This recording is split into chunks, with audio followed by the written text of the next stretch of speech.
नमस्कार मित्रों, मैं Chandrashekhar Birthare CSB film acting academy Indore से आपका स्वागत करता हूं। आज का ये हमारा 19वां एपिसोड है और जो विषय है विश्वास तथा सच्चाई की चेतना।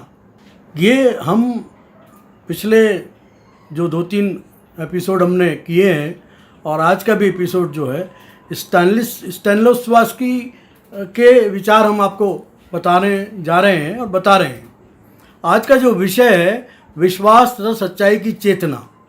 अब इसके अंतर्गत हो सकता है इस विषय पे हमको 4 एपिसोड बनाना पड़े, क्योंकि ये सब्जेक्ट जो है वो अभिनय की और कैसे आपको ले जाता है, अभिनय में कैसे आपको मुब्तला करता है, अभिनय में कैसे आपको परिपक्व करता है, क्या क्या तरीके हैं जिससे आप इस अभिनय में, तो हम अभी बात तो कर रहे हैं नाटकों की, लेकिन साथ ही साथ हम फिल्मों के बारे में भी बात करते चलेंगे। तो मित्रों, विश्वास तथा सच्चाई की चेतना में पहला है भूमिका का औचित्य। क्या है भूमिका, क्यों है उस व्यक्ति की उस नाटक में या उस फिल्म में, और फिर भूमिका की रचना किस प्रकार करते हैं और चरित्र के मानवीय शरीर की रचना किस प्रकार की जाती है, ये सब हम आज इस एपिसोड में बात करेंगे।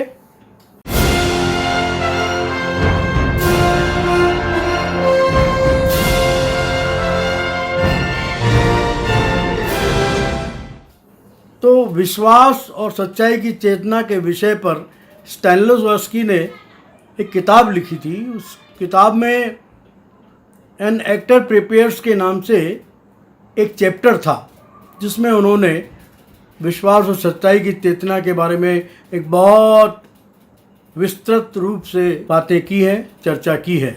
एक बार स्टैनिस्लॉवस्की जिस कक्षा में पढ़ाते थे, विद्यार्थियों की जो कक्षा थी, उसमें वो गए और उन्होंने देखा कि उनके जो विद्यार्थी हैं कुछ एक्सरसाइजेस कर रहे हैं, कुछ काम कर रहे हैं, और वो जो विषय था, जो भी वो पूर्वाभ्यास कर रहे थे नाटक का, उसमें विषय मतलब कि वो उनकी एक सहपाठी थी, एक छात्रा थी जिसका एक पर्स गुम गया था और उसको खोजने की वो प्रयत्न कर रहे थे।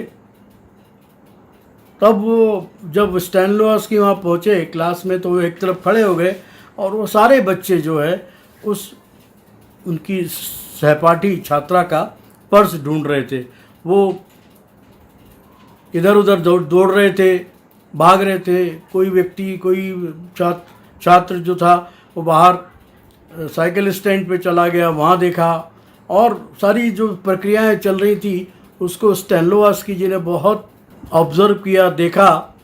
और फिर जब लोग बच्चों को पता लगा तो उन्होंने स्टैनिस्लॉवस्की सर से पूछा कि सर आपको कैसा लगा।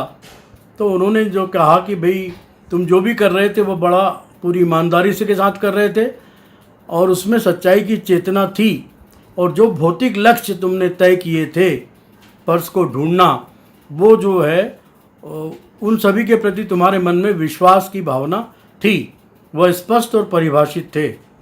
तुम्हारा ध्यान पूरी तरह उन पर केंद्रित था। ये अनिवार्य तत्व जो है पूरी तरह उचित रूप से सामंजस्य के साथ उसी की रचना कर रहे थे। वो जो दृश्य उन्होंने खेल रहे थे, खेला था। पर फिर उन्होंने कहा कि जिसे हम कला कह सकते हैं, फिर उनको लगा कि नहीं, ये कला नहीं थी, ये तो क्या थी, ये क्या था कि वास्तविकता थी, कला नहीं थी ये। क्योंकि कला जो होती है, इसलिए जो कुछ तुम कर रहे थे उसे फिर से करो।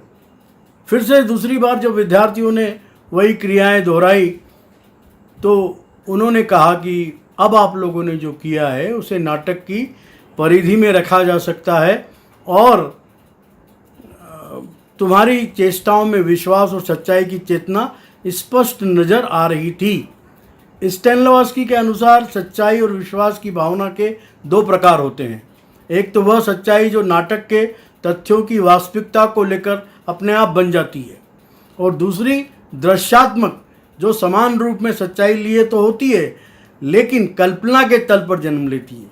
नाटक के जो तथ्य हैं उसको परिभाषित करते हुए उस पर आप अभिनय करते जाते हैं, भौतिक रूप से आप उसमें इन्वॉल्व होते हैं, लेकिन जो कला है, जो कलात्मकता है, वो कहाँ होती? कल्पना के तल पर जन्म लेती है और कलात्मक मानसिक संरचना होती है। स्टैनिस्लॉवस्की ने वस्तुतः सच्चाई के इस दूसरे प्रकार को रंगमंच की सच्चाई कहा है और इसे प्राप्त करने के लिए, फिर से दृश्यात्मक रूप में प्रस्तुत करने के लिए, काल्पनिक जीवन के तल पर पहुंचने में सक्षम किसी लीवर का उपयोग करना पड़ता है। लीवर, भौतिक चेष्टाओं का। वहाँ तुम्हें एक परिकल्पना की संरचना करना होगी। प्रदत्त परिस्थितियाँ क्या होती हैं का आशय है कि नाटक की कथा, उसकी घटनाएं, युग विशेष का परिवेश, स्थान, काल, जीवन की परिस्थितियाँ, निर्देशकों और अभिनेताओं की दृष्टि में उनकी व्याख्या, दृश्य विधान, रंग व्यवस्था, वेशभूषा, मंच सामग्री, प्रकाश योजना, और इसके बाद फिर और भी ध्वनि प्रभाव, प्रस्तुति का स्वरूप, ये सारी जो चीज़ें हैं ये प्रदत्त परिस्थितियां हैं, पहले से तय किए हुए पूरे तरह से गुणांक हैं, पूरी तरह से व्यवस्थित रूप से प्रस्तुत करने के लिए ये पूरी जो है दायरे हैं। और उसके बाद फिर क्या है कि ये सारी प्रदत्त परिस्थितियां नाटक का विकास संभव बनाती हैं और इनकी सम्यक उद्भावना तुम्हें एक दृश्यात्मक सत्य का अनुभव करने एवं उसकी संरचना करने में तुम्हारी सहायता करेगी। जब तक मंच पर हो तब तक उस पर विश्वास कर सकते हो। निष्कर्षतः सामान्य जीवन में सच्चाई वह होती है जिसका वास्तव में अस्तित्व होता है और जिसे व्यक्ति वास्तव में जानता और समझता है, लेकिन रंगमंच पर जो कुछ होता है उसका अस्तित्व वहीं तक होता है, परंतु वो उसमें संभावना है वास्तविकता की भी। एक छात्र के पूछने पर रंगमंच पर सच्चाई का सवाल कैसे उठता है, वहाँ तो चारों ओर हर वस्तु बनाई हुई होती है। अब जैसे शेक्सपियर के नाटकों में लेकर आरंभ करके पेपिये माशे नाटक का एक चरित्र के खंजर तक जिसने ओथेलो ने आत्महत्या की थी, इस पर स्टैनिस्लॉवस्की ने कहा, इस संबंध में तुम चिंता मत करो। खंजर लोहे के स्थान पर लकड़ी का बना हुआ भी हो सकता है। तुम्हें पूरा अधिकार है कि तुम उसे झूठ कहो, प्रवंचनापूर्ण कहो, लेकिन अगर तुम इसके आगे बढ़ते हो और सारी कलाओं को झूठा घोषित करते हो तथा यह कहते हो कि रंगमंच का सारा जीवन विश्वसनीय नहीं है, तो तुम्हें अपने दृष्टिकोण को बदलना होगा। रंगमंच पर इस विषय में नहीं सोचा जाता कि ओथेलो का खंजर किस सामग्री का बना है, वो चाहे इस्पात का हो चाहे दफ्ती का हो। अभिनेता की आंतरिक भावना पर विचार किया जाता है जो कि अपनी आत्महत्या को उचित ठहराती है और बताती है। ठीक है, अब देखिए महत्वपूर्ण क्या होता है, अभिनेता ने यह कैसे किया होगा। वह एक मानवीय प्राणी है और ओथेलो को घेरे हुए जो परिस्थितियां हैं और परिवेश वास्तविक होते हैं तथा वह खंजर जिसने उसने आत्महत्या की धातु का होता है। उन्होंने कहा कि हमारे लिए महत्वपूर्ण है एक भूमिका और एक मानवीय आत्मा के आंतरिक जीवन पर विश्वास और उसकी सच्चाई पर विश्वास। रंगमंच जो कुछ हमारे चारों ओर है उसका वास्तविक प्राकृतिक स्वाभाविक अस्तित्व हमारे लिए विचारणीय नहीं है। भौतिक जगत की वास्तविकता हमारे लिए इस सीमा तक उपयोगी है कि वह हमें हमारी भावनाओं की सामान्य वास्तविक पृष्ठभूमि प्रदान करती है। जो भी घट रहा है संसार में, वो नाटक भी कहाँ से लिखा जाता है, जो समाज में होता है, जो समाज में घटता है, उसी को आधार बना के लेखक नाटक लिखता है। और फिर नाटक में वो जब कला के तत्व डाल देता है और एक अपना उद्देश्य स्पष्ट कर देता है तो वो कहानी की श्रेणी में आ जाता है। रंगमंच पर हमारा आशय उस दृश्यात्मक सच्चाई से होता है। अभिनेता को अपनी रचनाशीलता के क्षणों में जिसका उपयोग करना ही होता है। नाटक के तथ्यात्मक और काल्पनिक भागों और उसके दृश्यात्मक पक्ष पर भी भीतर से कार्य करने की कोशिश करना चाहिए। सभी काल्पनिक परिस्थितियों एवं कार्यों को जीवंत बनाओ। अब थोड़ी देर के लिए मान लें रामलीला चल रही है, पर्दे पे महल का दृश्य लगा हुआ है, और दृश्य में राजा दशरथ बैठे हुए हैं, राम लक्ष्मण ये सब खड़े हुए हैं। तो ये सारा जो है पीछे क्या है, पीछे पर्दे पर महल का चित्र है, लेकिन महल नहीं है। तो ये जो चीज़ें हैं, ये जो भौतिक चीज़ें हैं, इनको हमको काल्पनिक परिस्थितियों एवं कार्यों को जीवंत बनाना पड़ता है। वहाँ अपने अभिनय से और अपनी भूमिका के विश्वास से हमको उसको जीवंत बनाना पड़ता है। तो क्या होता है, इसको क्या बोलते हैं, भूमिका का औचित्य कहते हैं। इसी को भूमिका का औचित्य कहते हैं। अगर हमें हमारी भूमिका पर, हमारे संवादों पर, हमारी अभिनय शैली पर विश्वास नहीं होगा, तो फिर हम किस प्रकार उस चरित्र को निभा सकेंगे जिसको हम करने जा रहे हैं। समाज में जिस प्रकार का चरित्र पाया जाता है उसके बारे में गहरी छानबीन की जानी चाहिए, और उसके बाद फिर चरित्र की भावभंगिमा, चलने का तरीका, उठने बैठने का तरीका, वस्त्र पहनने का तरीका है, वस्त्र विन्यास, मेकअप और गेटअप, आप जो भी धारण किया जाता है, फिर आपको लाइंस को बार बार दोहराना पड़ता है, अपने सहयोगी कलाकारों के साथ रिहर्सल करना होती है। और चरित्र समाज के किस वर्ग का प्रतिनिधित्व करता है, वो गरीब है, अमीर है, मजदूर है, व्यापारी है, शिक्षक है, नौकरी करने वाला क्लर्क है, इत्यादि इत्यादि। इसके बाद जो चरित्र के मानवीय गुण होते हैं, देखो अवगुण भी होंगे और गुण भी होंगे। जैसे वह लालची है क्या वह खुले हाथों से खर्च करता है, उसकी पारिवारिक जिम्मेदारियां क्या हैं, ठीक है। और उसके बाद फिर आप देखिए कि अभिनेता को क्या करना पड़ता है, अपने भौतिक लक्ष्यों को पूरी तरह समझ बूझ कर ही अभिनेता का एक चरित्र का एक खाका तैयार करता है वो अभिनेता, फिर निर्देशक के कहे अनुसार उसे निभाता है। अब स्टैनिस्लॉवस्की आगे कहते हैं कि रंगमंच पर सच्चाई सब वही होती है जिस पर हम ईमानदारी के साथ विश्वास कर सकें, चाहे वह हमारी अपनी हो अथवा हमारे सहयोगियों की, हमारे को आर्टिस्ट की। सच्चाई को न तो विश्वास से अलग किया जा सकता है और न विश्वास को सच्चाई से। एक दूसरे के बिना उनका अस्तित्व संभव नहीं है। इन दोनों के बिना अभिनेता के लिए किसी भूमिका को जीना संभव नहीं है। रंगमंच पर जो कुछ भी होता है वह स्वयं अभिनेता के लिए और उसके सहयोगियों के लिए और दर्शकों के लिए भी विश्वसनीय होना चाहिए। अगर आप अपने अभिनय में अच्छा परफॉर्म नहीं कर रहे हैं, अच्छा अभिनय नहीं कर रहे हैं और वास्तव में उस चरित्र को नहीं जी रहे हैं, तो दर्शक भी जो है उस पर विश्वास नहीं करेगा। जब आपको अपने अभिनय पे विश्वास नहीं है, आप जो चरित्र निभा रहे हैं उस पर विश्वास नहीं है, तो दर्शक कहाँ से आप पे विश्वास करेगा।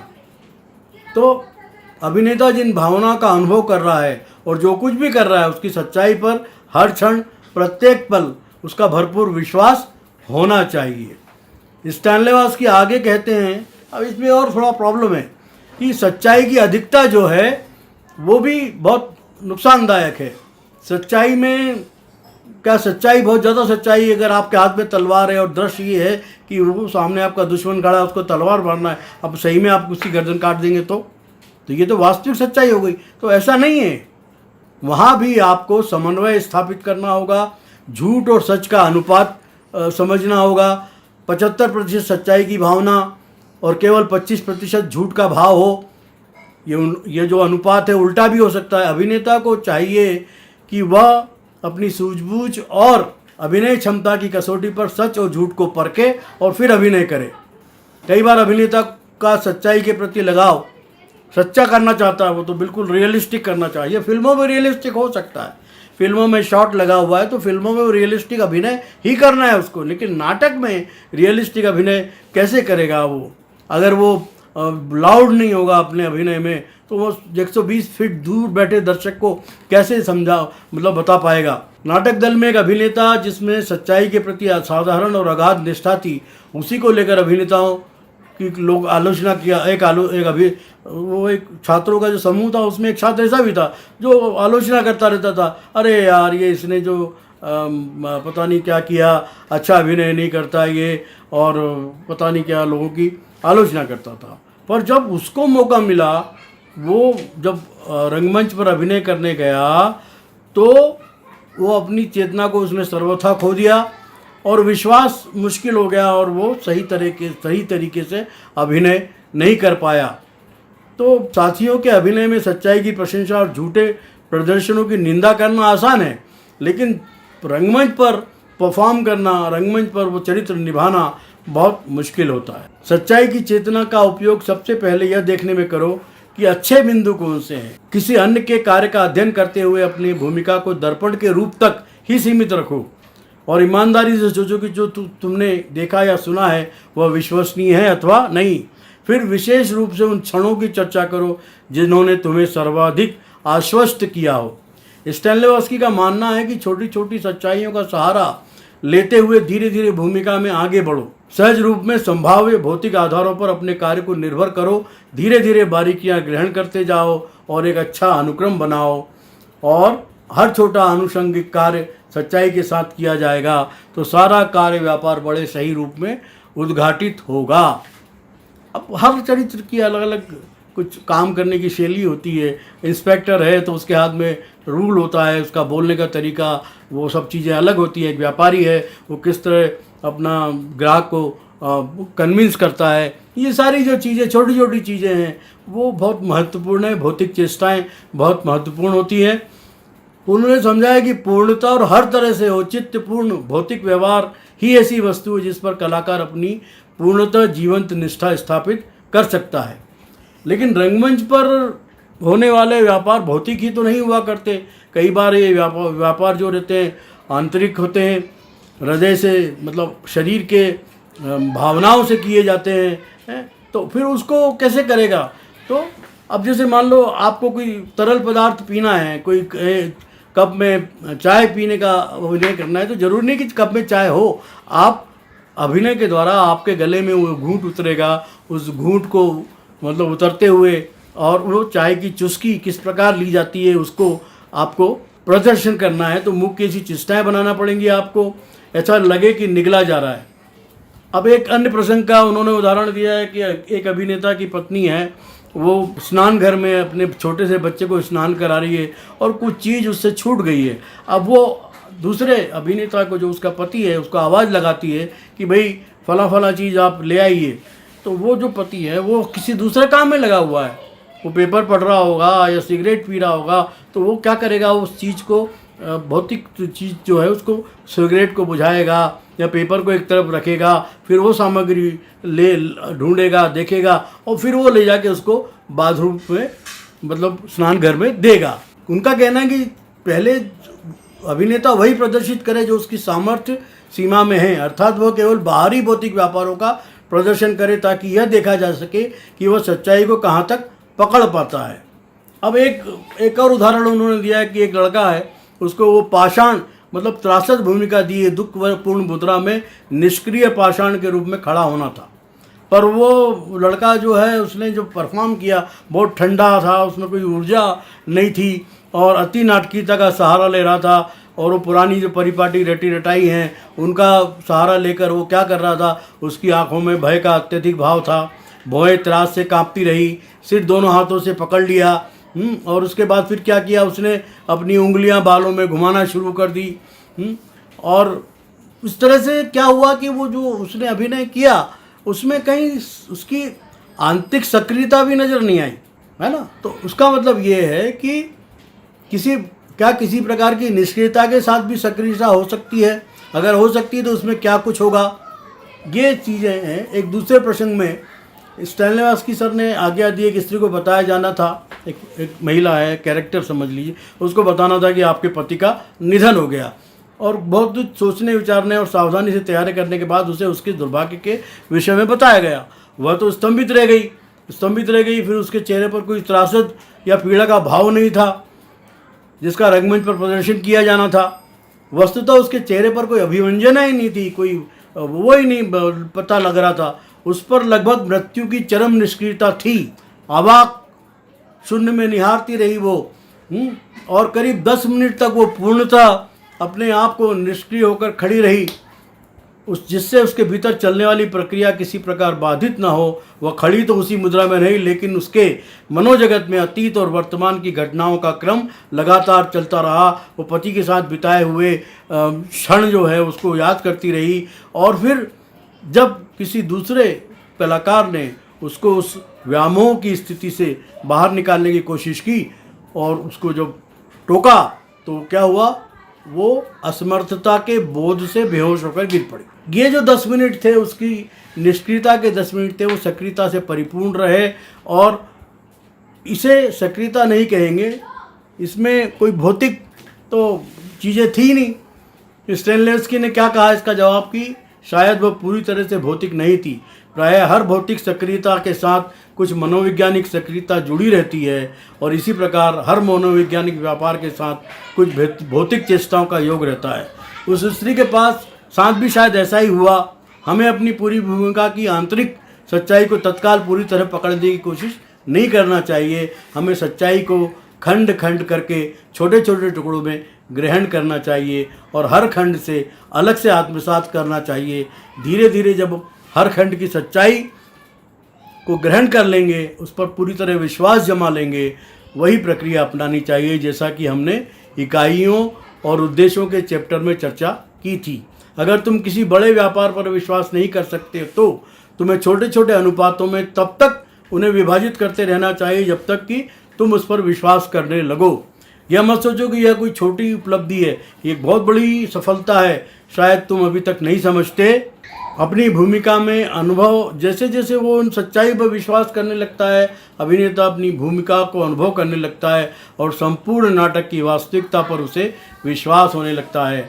कभी कभी रंगमंच पर कोई अप्रत्याशित घटना घटित हो जाती है, जैसे कुर्सी गिर गई या हीरोइन का रुमाल नीचे गिर गया, अभिनेत्री का रुमाल गिर गया, तो उन्हें उठाना आवश्यक है। तो ये जो आशु रचना होती है, ये जो रंगमंच पर सत्य की प्रतिष्ठा को और दृढ़ करती है, इसी घटनाएं, ये आशु रचना जो है ताज़े हवा के झोंके के समान काम करती हैं और अभिनय के रीतिबद्ध विधान को बड़ा जीवंत बना देती है। इन घटनाओं में कुछ ऐसी शक्ति होती है कि वे आशु अभिनय को प्रोत्साहित करती हैं। यह कार्य विस्तार नाटकीय व्यापार को और भी अधिक विश्वसनीय बना देता है। कई बार क्या होता है, रिहर्सल चल रही है, नाटक की तैयारी चल रही है और उसका काम को छोड़ के अभिनेता को बाहर जाना पड़ता है, तो वो अभिनेता जो है उसका ध्यान जो है वो भंग हो जाता है और वो उसकी जो मनोजगत में नाटक की कार्य प्रणाली जो बनी हुई है वो खंडित हो जाती है। तो इसके बाद फिर जब लौटता है तो उसको नाटक खंडित सूत्र को फिर से पकड़ने में बड़ी परेशानी होती है। तो ये जो है, इसका क्या करना चाहिए कि नाटक की मूल भावना और उसकी जो उसके विषय के बारे में ध्यान रखना चाहिए और उसका निरंतर चिंतन मनन करते रहना चाहिए। कार्य की अविरलता तभी संभव होगी। रंगमंच पर कार्य व्यापार की अविरल परंपरा को रंगमंच शब्दावली में मानवीय शरीर का जीवन कहा जाता है। नाटक का सारा कार्य व्यापार भौतिक चेष्टाओं पर आधारित होता है। सच्चाई की अंतश्चेतना उन्हें प्रेरित करती है और वे जो कुछ भी कर रहे होते हैं उस पर उनका विश्वास बना रहता है। तो ये आज हमने जो बात की है कि भाई जो आपकी भूमिका का औचित्य क्या है, भूमिका के औचित्य के साथ साथ आप भूमिका और चरित्र के मानवीय शरीर की रचना किस प्रकार की जाती है। जब तक हम चरित्र को समझेंगे नहीं, उसको पूरी तरह से आत्मसात नहीं करेंगे तो हम कैसे उसको करेंगे, और उस पर बाद विश्वास और सच्चाई की चेतना। तो आज हमारे ये 19वें एपिसोड के प्रथम भाग में हमने ये चर्चाएं की हैं। विश्वास और सच्चाई की चेतना के अंतर्गत भूमिका का औचित्य क्या होता है, भूमिका का औचित्य मतलब कारण क्या है, भूमिका चरित्र के मानवीय शरीर की रचना। और अब अगले 19वें द्वितीय एपिसोड में हम विश्वास और सच्चाई की चेतना के बारे में और चर्चा करेंगे। तब तक के लिए मैं चंद्रशेखर बिरथे आपसे विदा लेता हूं। हमारे चंद्रशेखर बिरथे यूट्यूब चैनल को अगर आपने अभी तक लाइक नहीं किया हो या सब्सक्राइब नहीं किया हो तो मेहरबानी करके सब्सक्राइब करें, लाइक करें। बहुत बहुत धन्यवाद।